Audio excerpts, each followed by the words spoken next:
사도행전 19장 8절입니다. 19장 8절부터 20절까지입니다.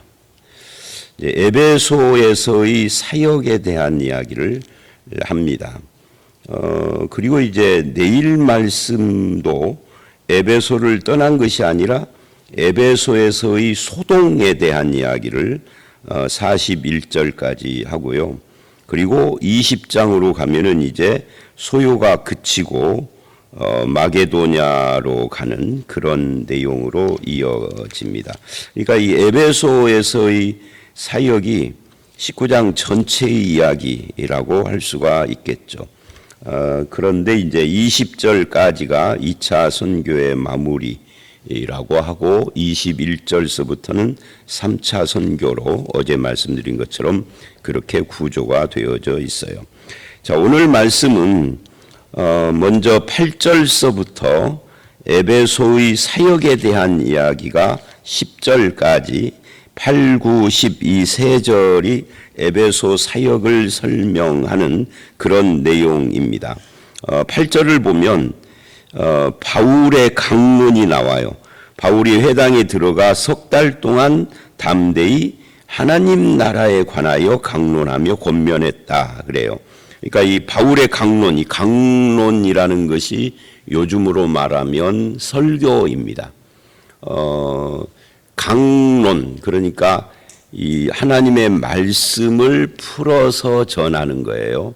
그게 이제 오늘날로 하면은 강해 설교 같은 그런 것인데, 이 강론을 석 달 동안을 했는데 어디서 했느냐면 유대인의 회당에서 했어요. 그러니까 유대인의 회당에서 석 달을 계속 할 수 있도록 유대인들이 많이 호의적으로 그렇게 해줬다는 거죠.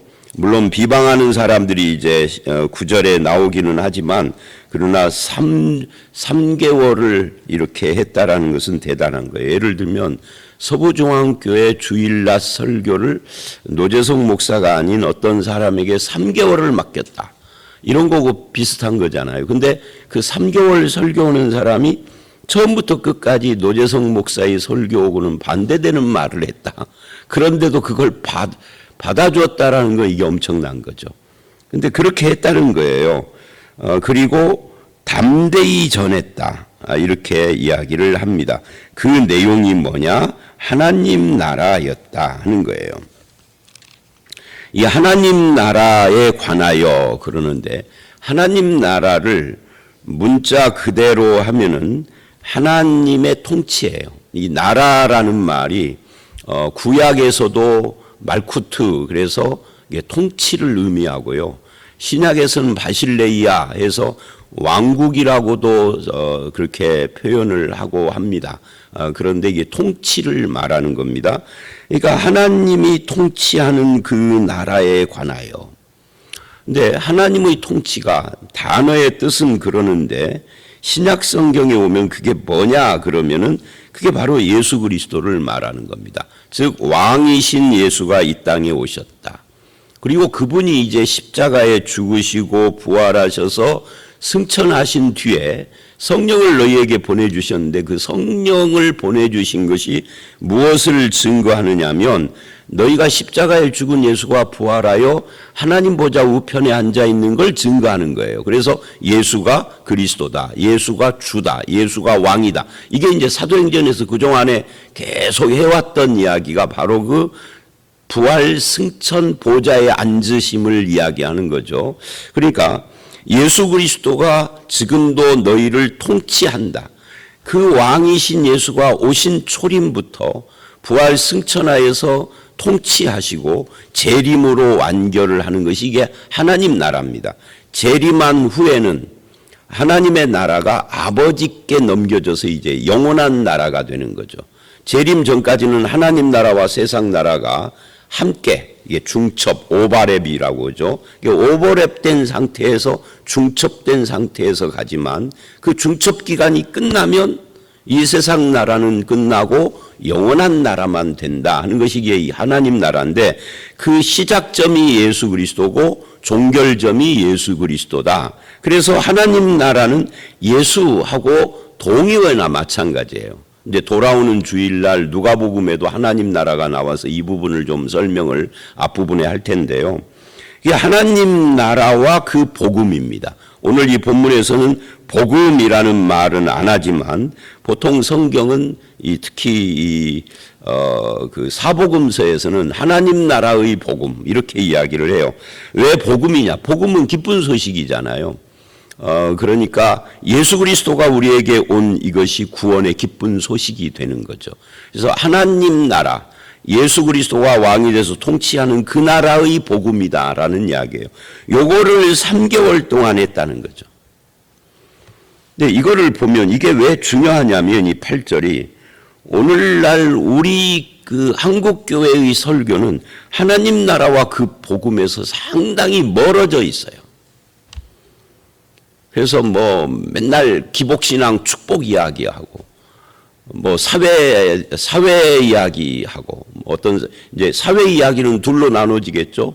우파와 좌파. 그러니까 목사가 어느 쪽에 서느냐에 따라서 나오는 말이 뭐 그런 이야기하고 또는 무슨 비결 이야기하고 행복 이런 이야기하고 근데 그런 이야기들이 아니라 바울은 지금 하나님 나라에 관하여 3개월을 그래서 많은 사람들이 이 말씀을 통하여 회심을 하고 믿게 되고 교회가 세워지고 그런데 9절을 보면 비방하는 자들이 있다. 이제 이 9절은 반응이죠. 9절 상반절을 보면 이렇게 말을 합니다. 어떤 사람들은 마음이 굳어. 그러니까 전하는 자의 능력의 문제가 아닙니다. 반응이라는 것은 전하는 자의 실력의 문제가 아니라 그들의 듣는 자의 마음의 문제다. 이게 이제 씨 뿌리는 자의 비유에 나오는 것이 그거죠. 이게 전부 다 다음 주 주일날에 나오는 본문하고 연결이 되네요. 그러니까 전하는 자가 아무리 잘 전해도 듣는 자의 마음이 어떤 상태냐 하는 것이 중요한데 여기서는 그 마음을 뭐라고 하느냐면 마음이 굳어라고 해요. 이 굳어라는 말이 미완료. 이 미완료라고 하는 이것은 지속적이다 그 말. 미완료가 안 됐으니까 완료가 안 됐으니까 계속된다는 거죠. 굳은 마음이 일시적으로 한 번이 아니라 계속 굳어 있는 상태. 그런 거예요. 그래서 하나님의 말씀과 은혜에 대하여 마음이 닫혀 있는 상태가 계속돼서 그래서 뭐를 하는 겁니까? 비방을 하는 겁니다. 사람들이 비방, 즉 기독교가 전하는 하나님 나라와 그 복음을 비방하는 사람들이 지금도 있잖아요. 오프라인에서는 우리나라 사람들이 체면 문화이기 때문에 대놓고 잘 비방을 안 해요. 그런 비방하는 사람도 있지만 근데 온라인으로 가면은 비방하는 사람들이 굉장히 많아요. 어떤 사람은 자기가 기독교인이라고 하면서도 비방을 해요. 근데 그 비방하는 사람들은 결국 그 마음이 굳어 있는 사람이에요. 뭐에 대해서? 하나님 나라와 복음에 대해서. 그래서 바울은 어떻게 했느냐 하면은 그들을 떠났다 그래요. 떠나서 따로 모임을 세우는데 그 모임이 두란노 서원입니다. 두란노 서원이라는 명칭으로 모임을 세웠다 하는 거죠.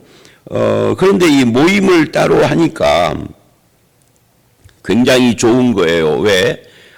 회당에 설 때는 좋아하는 사람도 있었는데 싫어하는 사람도 있어서 딱 나눠졌는데 이 따로 모임을 하는 것은 이제 마음 맞는 사람들끼리 모였으니까 말씀에 대해서 비방하는 사람들이 안 생기는 거죠. 그래서 날마다 강론을 했다. 그러니까 그 앞에 회당에서는 회당에 모일 때마다 강론을 했겠죠. 일주일에 한 번이나 이렇게. 물론 그 한 번 강론할 때마다 우리나라처럼 뭐 짧으면 20분, 길면 40분이 아니라 더 훨씬 길게 했습니다만은. 근데 이제 따로 모이니까 비방하는 사람들이 없으니까 굉장히 좋은 거예요. 날마다 한 거예요. 날마다. 이 대단한 거죠. 날마다 강론할 만큼 뭔가 강론할 것이 있다는 거잖아요. 여러분 어떤 주제를 가지고 설교를 하면은요, 이제 기독교가 가르칠 수 있는 주제가 몇 개인가 하는 것을 뽑아본 사람들이 기독교 기독교의 토픽, 이걸 토픽이라고 그래요. 다픽, 뭐 토픽 그러는데 이 다픽을 약 100개, 좁히면 한 70개, 조금 이렇게 확장하면 100개 정도라고 그래요. 그래서 기독교의 주제만 모아 가지고 책을 쓴 사람도 있습니다. 그런데 여러분 생각을 해보세요. 이 타픽이 주제가 100개라고 치고 넉넉하게, 그러면 1년이 52주예요. 절기 2번 빼고, 부활절하고 뭐 크리스마스는 주일이 아니니까 추수감사주일 빼고는, 저 같은 경우에는 절기가 뭐 그 2번 말고는 설교를 안 하잖아요. 절기 설교. 그럼 50주야. 그럼 딱 2년 하면은 자료 고갈이에요. 그잖아요. 주제 끝나버렸어요. 그러면 3년째는 뭐예요? 했던 거 반복하는 거죠. 뭐를 해서? 일본 말로 마이갈이라고 하는데 예화만 갈아가지고 예화만 바꿔서, 그게 주제 설교의 병폐입니다. 그렇다고 해서 목사가 그 2년이나 3년 동안 굉장한 지적으로 성숙을 해서 같은 주제를 더 깊이 있게 할 수 있느냐? 뭐 그런 사람도 천에 하나 있겠지만은 그건 쉬운 건 아니죠. 2년 만에 사람이 그 주제에 대한 접근을 훨씬 깊이 있게 할 수 있다는 것은 이게 쉬운 게 아닙니다. 그것도 하나의 주제가 아니라 100개의 주제를 매 주제마다 할 수 없습니다. 그래서 성도들이 하는 말이 그거예요. 우리 목사님은 옛날에 했던 설교 재탕에 이렇게 말을 한다고요. 왜? 주제 설교를 하니까. 그래서 뭐예요? 대안이 뭐예요? 그냥 성경 가지고 강론하는 거죠. 성경 가지고 강론을 하면, 제가 지금 24년째잖아요. 내년에 25년째인데 66권이 안 끝났어요 아직. 제가 내년 말까지 하면, 원래 목표는 60권이었는데요. 59권인가 그래요.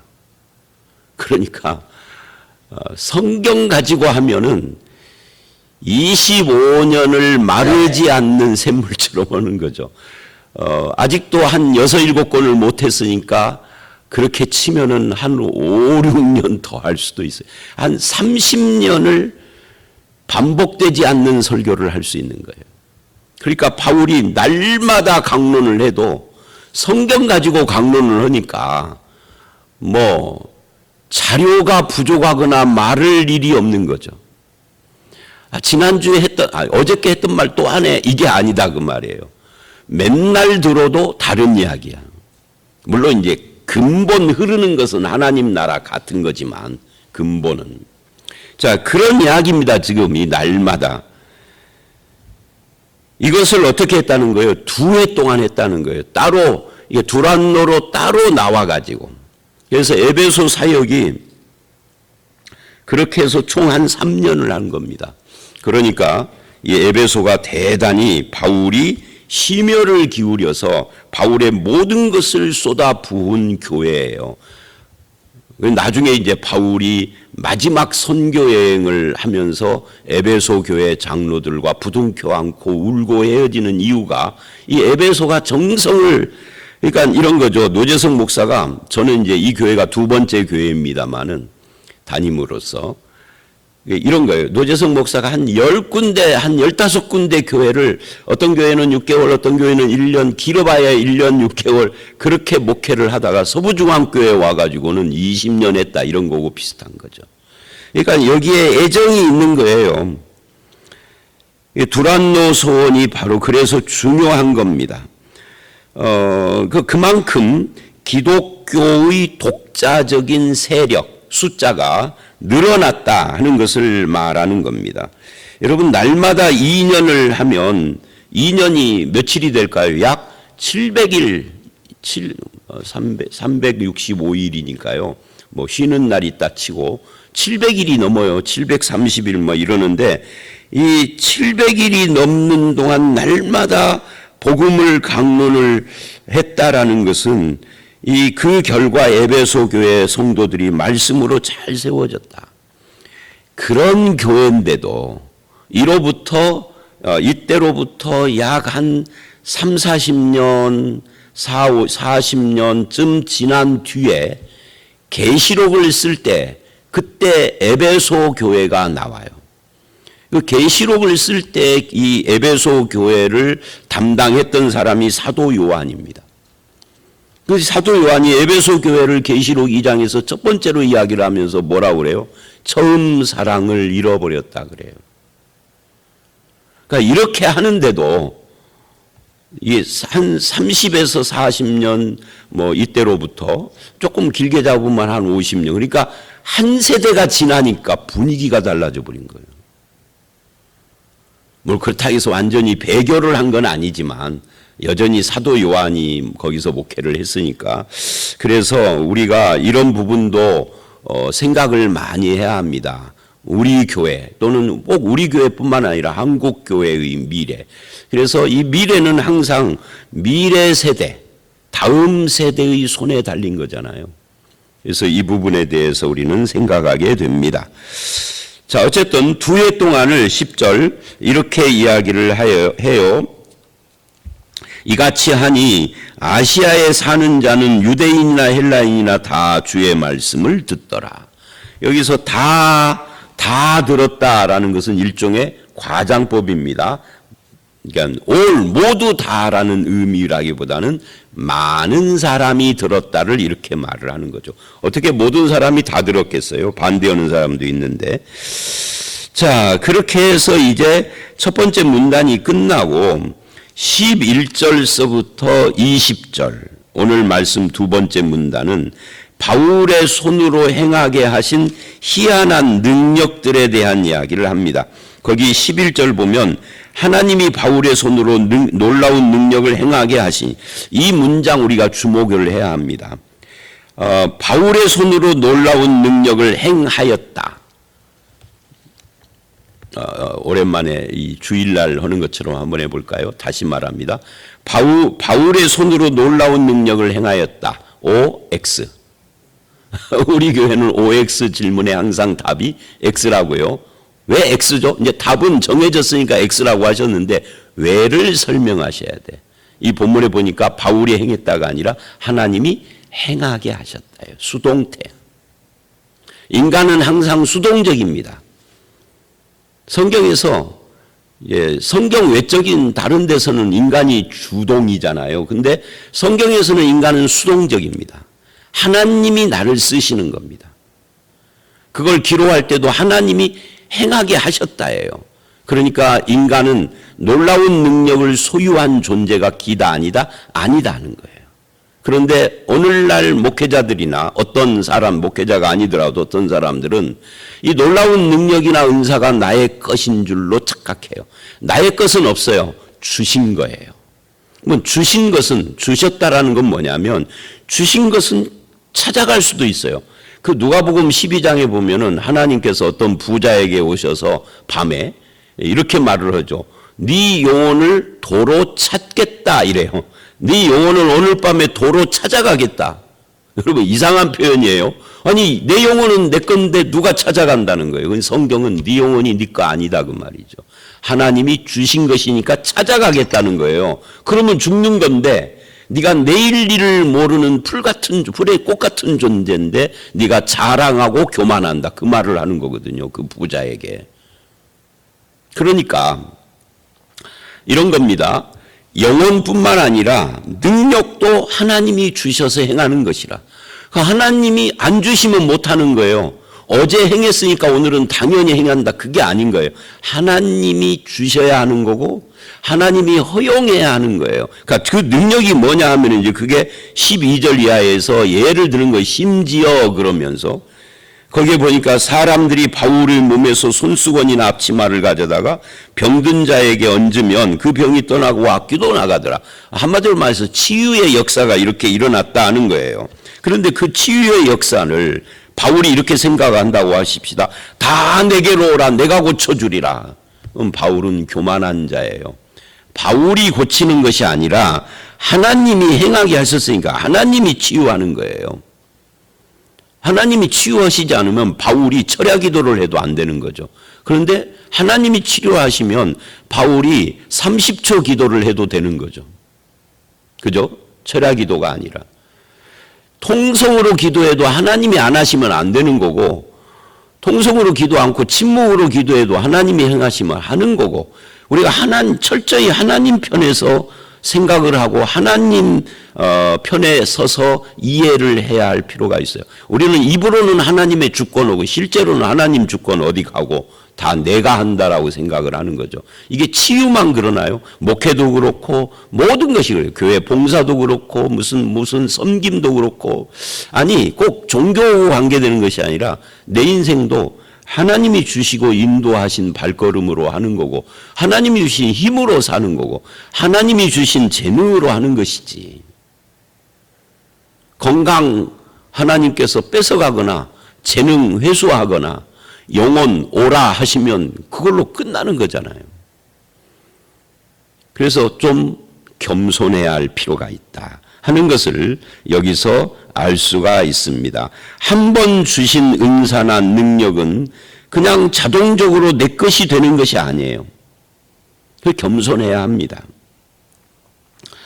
그래서 이제 11절, 12절이 그런 이야기를 하고 13절을 보면 이제 이에 돌아다니며 마술하는 어떤 유대인들이 시험 삼아, 여기 이제 시험 삼아, 이게 중요한 표현입니다. 그러니까 예수의 이름을 빙자했다 하는 거예요. 신앙은 실험의 대상이 아닙니다. 시험적으로 해본 기도에 응답이 없다고 하나님을 부정하는 사람도 제가 만난 적이 있어요. 아니, 시험적으로 해보는 것에 하나님이 응답한다는 약속을 한 적이 없습니다. 요한복음 15장을 보면 포도나무와 가지 이야기를 하면서 너희가 내 안에, 내 말이 너희 안에 거하면 무엇이든지 구하라 그래요.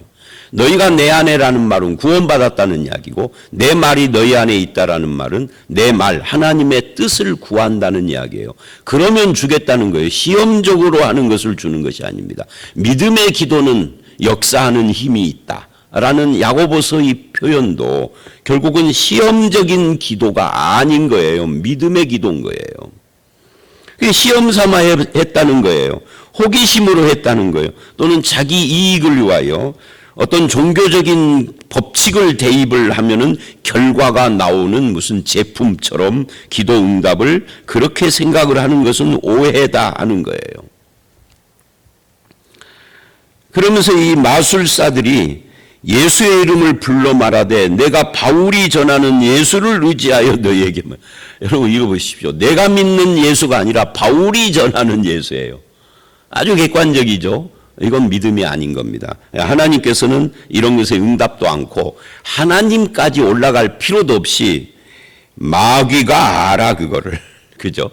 이놈들 가짜다라는 것을. 그래서 14절 15절 유대의 한 제사장 스게와의 7 아들들도 이 일을 행하더니, 그 앞에 이 14절 말하기 전에요, 13절에 예수를 의지하여 너희에게 명하노라, 이것이 옛날 성경에는 예수를 빙자하여 이렇게 번역을 했어요. 그걸 이제 약간 좀 순화해서 번역을 해요.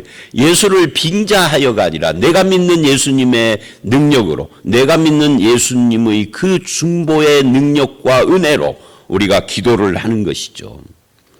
자, 그러자 악귀가 대답을 해요. 내가 예수도 알고 바울도 아는데 너는 누구냐? 나는 너를 도무지 모른다. 하나님이 하는 말이 아닙니다.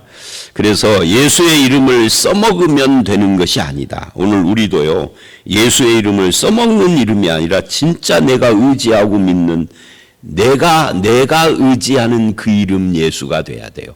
사도행전은 2장의 오순절 사건 이후에 그 3장 4장에서 그 이름이 계속 등장을 했었잖아요. 기억을 하세요? 그 이름이 너희를 낫게 했다. 왜 우리를 주목하느냐? 14장 바울이 왜 우리를 주목하느냐? 우리는 너희하고 똑같은데 하면서 옷을 찢으며 예수 그리스도의 이름을 이야기를 하고요. 바로 그 이름입니다. 그 이름의 주인이신 예수 그리스도를 인격적으로 믿고 그 믿음으로 기도를 해야 하는데, 이들은 시험 삼아 했고 예수를 빙자해서 했고 그런 거예요. 그 악기 들린 사람들이 막 그 위에 뛰어 올라와서 상하게 하니까 벗겨진 몸으로 도망을 했다. 망신을 떨은 거죠. 그리고 이제 17절서부터 마지막 절까지 오늘의 마지막 문단입니다. 거기에 보면은 에베소에 사는 유대인과 헬라인들이 다 이 일을 듣고, 이 일이 뭐예요? 앞에 그 예수를 빙자했다 망신된 이 일을 듣고 두려워하여 주 예수의 이름을 높이고, 그러니까 이 어리석은 사람들의 이 정말 수치스러운 그런 사건조차도 어떤 사람들에게는 예수를 믿는 유익이 됐다는 이야기입니다. 이게 하나님의 역사인 거죠. 마술을 행하던 사람, 많은 사람들이 와서 자복하고, 그리고 마술을 행하던 사람들은 그 마술을 행하는 데 쓰는 책들이겠죠. 우리로 말하면 뭐 역경이나 뭐 이런 것들, 뭐 간단하게 말하면 토정비결, 역술에 관한 책들, 이런 것들이죠. 를 모아가지고 와서 다 스스로 불태웠다. 근데 그 책값이 은 5만이나 되더라.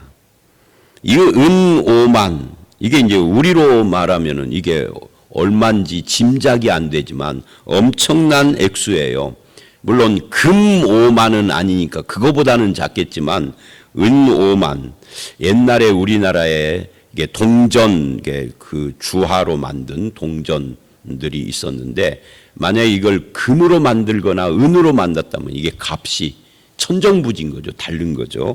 그러니까 우리로 오늘날의 값으로는 얼마인지 제가 이게 잘 모르겠습니다만은 큰 돈이다 그 말이에요. 그리고 오늘의 결론이에요. 20절. 이와 같이 이제 오늘 말씀 전체 이 두란노 소원과 그 이후에 놀라운 일들을 행한 이 모든 것을 결론을 내리면서 이와 같이 주의 말씀이 힘있어 흥왕하여 세력을 얻으니라. 이 모든 것을 말씀의 능력이다 라고 결론을 내린 겁니다. 그런데요, 여기서 우리가 주목을 해야 할 것은 사도행전에서는 이와 같이 주의 말씀이 힘있어 흥왕하여 세력을 얻었다는 이런 유사한 표현들이 여러 곳에 나오는데, 이 표현이 나올 때마다 이 사도행전의 하나의 큰 문단이 마무리되는 겁니다. 그러니까 이 표현은 2차 전도 여행의 마무리를 표현하는 거예요. 근데 그 2차 전도 여행의 결론, 여러 교회를 다녔잖아요. 근데 그 모든 교회에서 일어난 일을 결론을 내리면 능력이 아니라 말씀이다 그 말이에요. 말씀이 흥왕하여 세력을 얻은 것이다 라고 표현을 했다는 거죠. 그만큼 지속적으로 하나님의 말씀을 가르치는 것이 중요하다 하는 의미이기도 합니다. 여러분, 여러분의 삶에도 하나님의 말씀이 힘이 있고, 여러분의 삶에 하나님의 말씀이 은혜가 있고, 하나님의 말씀 속에서 늘 소망을 얻는 그런 삶을 살아가시는 성도들이 다 되시기를 주의 이름으로 축원합니다. 함께 기도하겠습니다.